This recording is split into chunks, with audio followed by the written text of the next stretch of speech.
नमस्कार। खबरों के इस बुलेटिन में तुहाडा स्वागत है। मैं हाँ जसप्रीत सिंह। पहला पेश ने चोणवीआं खबरां। प्रधानमंत्री नरेंद्र मोदी ने गुजरात के गांधी नगर विखे कौमांतरी वित्ती टैक्नोलॉजी सिटी यानी गिफ्ट सिटी का शुभारंभ किया।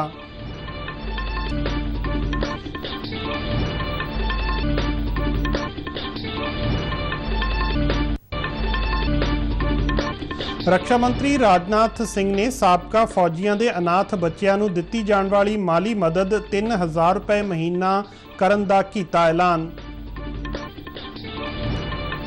कौमी ग्रीन ट्रिब्यूनल के चेयरमैन जस्टिस आदर्श कुमार गोयल ने वातावरण संभाल विच सारिਆਂ ਨੂੰ एकजुट होने का दिता सद्दा।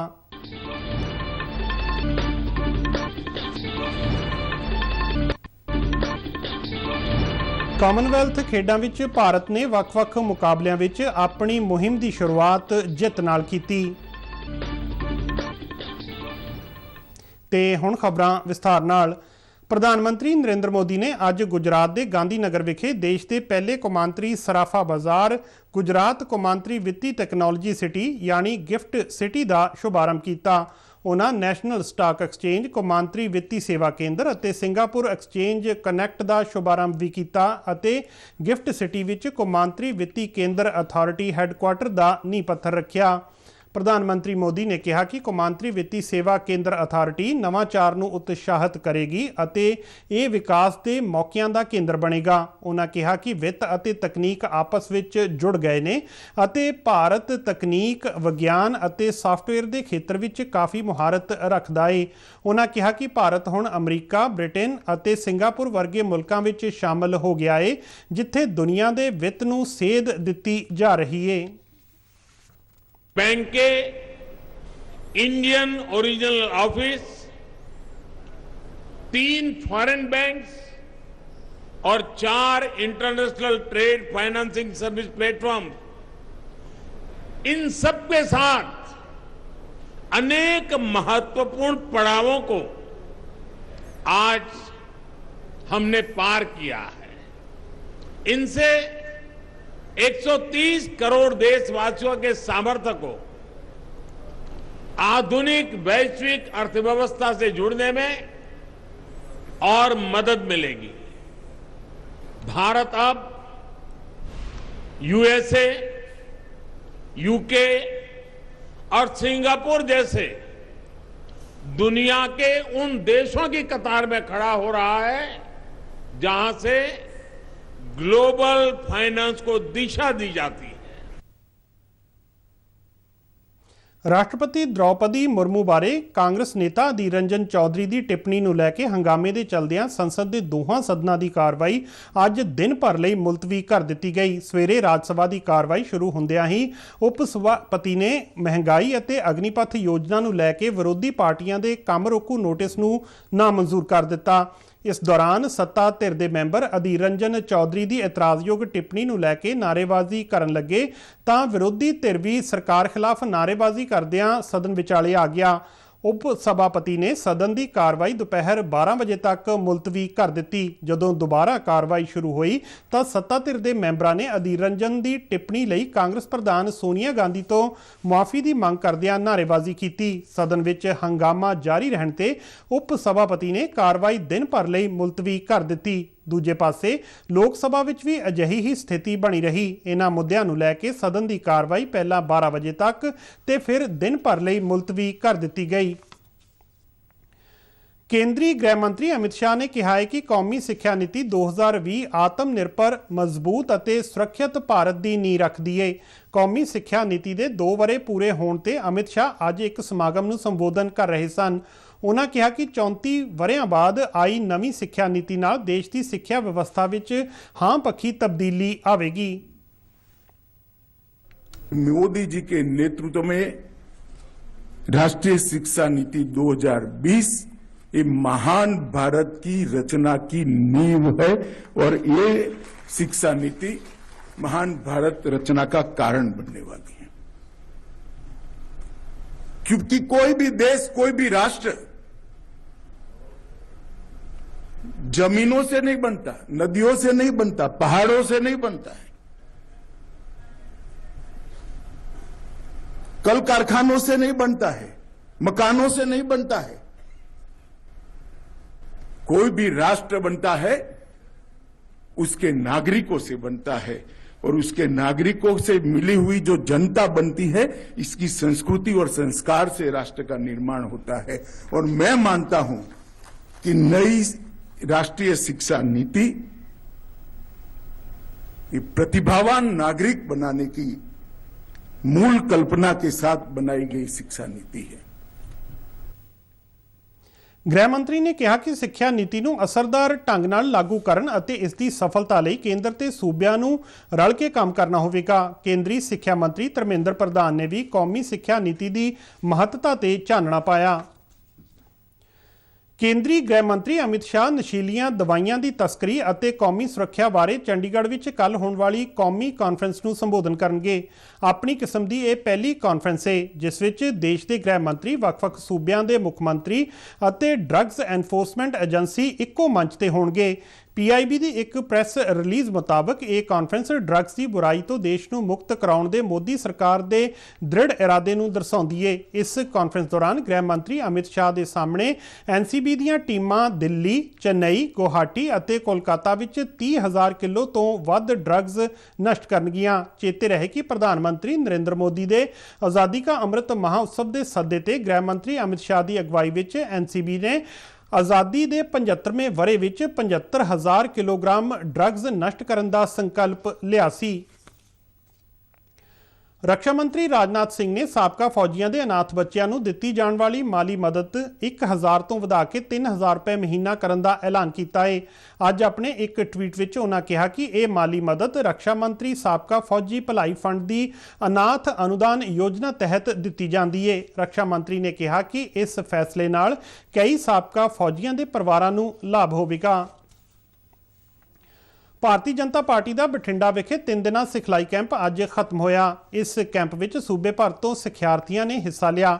ਸਮਾਪਤੀ ਸਮਾਗਮ ਦੌਰਾਨ ਕੇਂਦਰੀ ਵਣਜ ਤੇ ਸਨਅਤ ਰਾਜ ਮੰਤਰੀ ਸੋਮ ਪ੍ਰਕਾਸ਼ ਨੇ ਕਿਹਾ ਕਿ ਇਹ 3 ਦਿਨਾਂ ਸਿਖਲਾਈ ਕੈਂਪ ਯਕੀਨੀ ਕਰੇਗਾ ਕਿ ਸਾਰੇ ਸਿੱਖਿਆਰਥੀ ਸਮੁੱਚੇ ਰਾਜ ਵਿੱਚ ਜਾ ਕੇ ਆਉਂਦੀਆਂ ਲੋਕ ਸਭਾ ਚੋਣਾਂ ਦੌਰਾਨ ਪਾਰਟੀ ਦੀ ਜਿੱਤ ਯਕੀਨੀ ਕਰਨ ਲਈ ਪ੍ਰਚਾਰ ਪ੍ਰਸਾਰ ਕਰਨਗੇ। ਉਹਨਾਂ ਕਿਹਾ ਕਿ ਸਿੱਖਿਆਰਥੀਆਂ ਦਾ ਜੋਸ਼ ਵੇਖ ਕੇ ਇਹ ਗੱਲ ਸਪਸ਼ਟ ਹੋ ਗਈ ਹੈ ਕਿ ਸੰਨ 2024 ਵਿੱਚ ਵੀ ਕੇਂਦਰ ਵਿੱਚ ਪਾਰਟੀ ਪ੍ਰਧਾਨ ਮੰਤਰੀ ਨਰਿੰਦਰ ਮੋਦੀ ਦੀ ਅਗਵਾਈ ਹੇਠ ਸਰਕਾਰ ਬਣਾਵੇਗੀ।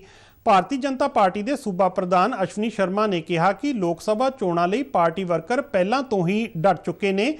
ਉਹਨਾਂ ਕਿਹਾ ਕਿ ਪਾਰਟੀ ਪੰਜਾਬ ਅਤੇ ਪੰਜਾਬੀਅਤ ਦੀ ਹਮਾਇਤੀ ਹੈ ਅਤੇ ਨਾਲ ਹੀ ਹਿੰਦੂ ਸਿੱਖ ਏਕਤਾ ਲਈ ਵਚਨਬੱਧ ਹੈ।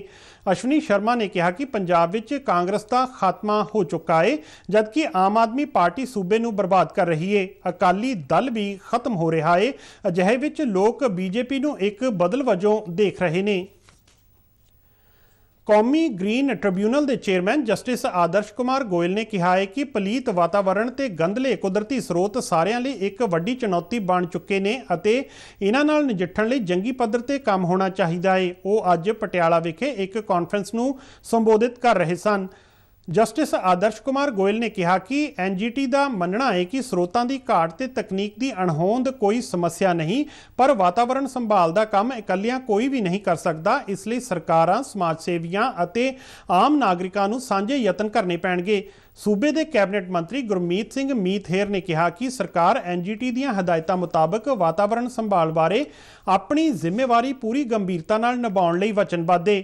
ਪਦਮ ਸ਼੍ਰੀ ਸਾਂਸਦ ਸੰਤ ਬਲਵੀਰ ਸਿੰਘ ਸੀਚੇਵਾਲ ਨੇ ਕਿਹਾ ਕਿ ਸਾਡੇ ਗੁਰੂ ਸਾਹਿਬਾਨ ਨੇ ਵਾਤਾਵਰਣ ਸੰਭਾਲ ਦਾ ਹੋਕਾ ਦਿੱਤਾ ਸੀ, ਜਿਸ ਲਈ ਸਾਰਿਆਂ ਦਾ ਸਾਂਝਾ ਫਰਜ਼ ਹੈ ਕਿ ਅਸੀਂ ਪਾਣੀ ਦੀ ਦੁਰਵਰਤੋਂ ਨਾ ਕਰਕੇ ਹਵਾ ਤੇ ਧਰਤੀ ਨੂੰ ਪਲੀਤ ਹੋਣ ਤੋਂ ਰੋਕੀਏ। ਇਸ ਮੌਕੇ ਪੰਜਾਬ ਪ੍ਰਦੂਸ਼ਣ ਕੰਟਰੋਲ ਬੋਰਡ ਦੇ ਚੇਅਰਮੈਨ ਪ੍ਰੋਫੈਸਰ ਆਦਰਸ਼ਪਾਲ ਵਿਗ ਸਮੇਤ ਕਈ ਹੋਰ ਪਤਵੰਤੇ ਹਾਜ਼ਰ ਸਨ। ਉਜਵਲ ਭਾਰਤ ਉਜਵਲ ਭਵਿੱਖ ਪਾਵਰ ਐਟ ਦਾ ਰੇਟ 2047 ਅਭਿਆਨ ਤਹਿਤ ਭਾਰਤ ਸਰਕਾਰ ਦੇ ਊਰਜਾ ਵਿਭਾਗ ਅਤੇ ਪੰਜਾਬ ਰਾਜ ਪਾਵਰ ਕਾਰਪੋਰੇਸ਼ਨ ਲਿਮਟਿਡ ਵੱਲੋਂ ਅੱਜ ਮਾਨਸਾ, ਤਰਨਤਾਰਨ ਅਤੇ ਪਟਿਆਲਾ ਜ਼ਿਲ੍ਹਿਆਂ ਵਿੱਚ ਬਿਜਲੀ ਮਹਾਉਤਸਵ ਸਮਾਗਮ ਕਰਵਾਏ ਗਏ। ਇਸ ਰਾਹੀਂ ਲੋਕਾਂ ਨੂੰ ਬਿਜਲੀ ਬਚਤ ਸਮੇਤ ਹੋਰ ਬਿਜਲੀ ਸੰਬੰਧੀ ਜਾਣਕਾਰੀ ਦਿੱਤੀ ਗਈ। ਇੱਕ ਰਿਪੋर्ट। भारत उज्जवल भविष्य पावर एट द रेट 2047 अभियान तहत ਤਰਨਤਾਰਨ ਜ਼ਿਲ੍ਹੇ ਦੇ ਪੱਟੀ ਵਿਖੇ ਬਿਜਲੀ ਮਹਾ ਉਤਸਵ ਸਮਾਗਮ ਕਰਵਾਇਆ ਗਿਆ। ਟਰਾਂਸਪੋਰਟ ਮੰਤਰੀ ਲਾਲਜੀਤ ਸਿੰਘ ਭੁੱਲਰ ਨੇ ਸਮਾਗਮ ਦੀ ਪ੍ਰਧਾਨਗੀ ਕੀਤੀ। उन्होंने कहा कि सरकार ऊर्जा के रवायती साधनों की थां ते चिर स्थाई साधनों की भाल लई लगातार काम कर रही है। ऊर्जा की बचत नूं अज दे समय की मुख्य जरूरत दसदिआं उन्होंने कहा वातावरण बचाउण दे काम विच सारे लोकां नूं वध चढ़ के अपना हिस्सा पाउणा चाहीदा है। खेमकरण के विधायक सरवण सिंह धुन समेत होरनां बुलारिਆਂ ने भी अपने विचार रखे। स्कूल के विद्यार्थियों ने अपनी शानदार पेशकारी राहीं सारिਆਂ ਨੂੰ बिजली बचाव संबंधी सुनेहा दिता। इधर मानसा जिले के भीखी विखे बिजली महा उत्सव समागम करवाया गया। बुढलाडा के विधायक प्रिंसीपल बुद्ध राम ने कहा कि इस महा उत्सव का मुख्य मंतव बिजली नूं देश विच सरप्लस करना अते बिजली की जरूरत मुताबक सुचज्जी वरतों करन संबंधी जागरूकता पैदा करना है। पंजाब राज पावर कारपोरेशन के उप मुख्य इंजीनियर जसविंदर सिंह ने पावर कारपोरेशन वालों बिजली खपतकारां नूं सहूलतां लई चुके कदमां बारे जानकारी दी। बिजली है जिहड़ी इहदी बड़ी सोच के वरतों जिहड़ी हैगी कीती जावे, बहुत ध्यान नाल वरतों कीते। फालतू जिहड़ी हैगी है बिजली की वरतों जिहड़े कमरे 'च आपां नहीं बहिंदे जां कईयां थावां ते AC वगैरह खुले छड्ड दित्ते जांदे आ ते कमरे 'च कोई भी नहीं हुंदा, उदों ये बंद कर दित्ते जाण ते इहदी वरतों है जिहड़ी सुचज्जे ढंग नाल कीती जाए। समागम दौरान बच्चों ने बिजली की दुरवरतों रोकण लई स्किट ते नाटक राहीं शानदार सुनेहा दिता। इस तरह पटियाला जिले के समाणा विच भी बिजली महा उत्सव समागम का आयोजन किया गया। सनौर तो विधायक हरमीत सिंह पठान माजरा ने इस समागम की प्रधानगी की। उन्होंने कहा कि सौर ऊर्जा नाल बिजली की जरूरत पूरी होवेगी अते नाल ही कुदरती स्रोतों की वरतों की जा सकेगी। इस मौके पंजाब स्टेट पावर कारपोरेशन अते पंजाब एनर्जी डिवेलपमेंट एजेंसी के अधिकारियों तो अलावा वधीक डिप्टी कमिश्नर ने भी बिजली के सही उपयोग बारे अपने विचार रखे। अमित मरवाहा, राजेश गुप्ता ते तरसेम चानना नाल शिशु शर्मा शांतल, दूरदर्शन समाचार, जलंधर। इस दौरान उज्जवल भारत उज्जवल भविष्य तहत शहीद भगत सिंह नगर जिले के करीहा विखे बिजली महोत्सव अज मनाया गया। जिले के डिप्टी कमिश्नर नवजोत पाल सिंह रंधावा बतौर मुख मेहमान हाजिर रहे। अपने संबोधन विच उन्होंने कहा कि इस वेले बिजली का वधेरे उत्पादन कोले ते निर्भर है अते बिजली के बदलवें स्रोतां हाइडल प्रोजैक्ट अते उस तो भी अगे सोलर पावर प्रोजैक्टां नूं अपनाउण विच सारिआं नूं सरकार का सहयोग करन दी जरूरत है। उन्होंने कहा कि भावें इस वेले बिजली उत्पादन विच देश आत्म निर्भर है पर बदलवें स्रोतां नूं अपना के बिजली उत्पादन विच स्वै निर्भर बनन वल भी वधना पवेगा। बिजली कारपोरेशन के deputy chief engineer Kulwinder Singh Dosanjh समेत कई होरनां बुलारिਆਂ ने अपने विचार रखे। पंजाब के सेहत ते परिवार भलाई मंत्री चेतन सिंह जौड़ा माजरा ने कहा है कि सरकारी हस्पताल विच डॉक्टरां स्टाफ अते दवाइयां की घाट नूं छेती पूरा किया जाएगा। फरीदकोट विखे गुरु गोबिंद सिंह मैडिकल कालेज ते हस्पताल अते सिविल हस्पताल के निरीखण मगरों पत्रकारां नाल गलबात करदिआं उन्हां इह गल आखी। उन्होंने कहा कि मरीजों के इलाज विच किसी भी तरह की कोताही बर्दाश्त नहीं की जाएगी। सेहत मंत्री ने मैडिकल कालेज विच धरने ते बैठे स्टाफ नाल गलबात की अते उन्हां दीआं मंगां दा ढुकवां हल कढण दा भरोसा दिवाया। कामनवैल्थ खेडां विच भारत ने अपनी मुहिम की शुरुआत जित नाल कीती है। अज भारती बाक्सर शिव थापा ने पाकिस्तान के बाक्सर सुलेमान बलोच नूं हरा के 63.5 किलो वर्ग के प्री क्वार्टर फाइनल विच प्रवेश किया। थापा ने एक तरफा मुकाबले विच 5-0 नाल जित हासिल की। बैडमिंटन के मिक्सड टीम ईवेंट विच भी भारत ने पाकिस्तान नूं हराया जबकि महिला हाकी विच भारतीय टीम ने घाना ते 5-0 नाल जित हासिल की। टेबल टैनिस विच भारत की मर्दां अते औरतां दीआं टीमां ने अपने अपने वर्ग विच जित हासिल की। खबरों के बुलेटिन साडे दर्शक RNU DDK जलंधर के यूट्यूब चैनल, फेसबुक पेज और ट्विटर हैंडल ते भी देख सकते हैं। बुलेटिन के अखीर में चोणवीआं खबरां एक बार फिर तो। प्रधानमंत्री नरेंद्र मोदी ने गुजरात के गांधीनगर विखे कौमांतरी वित्ती टैक्नोलॉजी सिटी यानी गिफ्ट सिटी का शुभारंभ किया।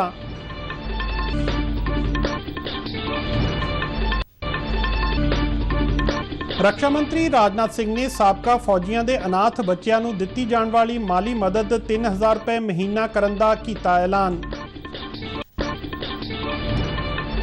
कौमी ग्रीन ट्रिब्यूनल के चेयरमैन जस्टिस आदर्श कुमार गोयल ने वातावरण संभाल विच सारिआं नूं एकजुट होण दा दिता सद्दा।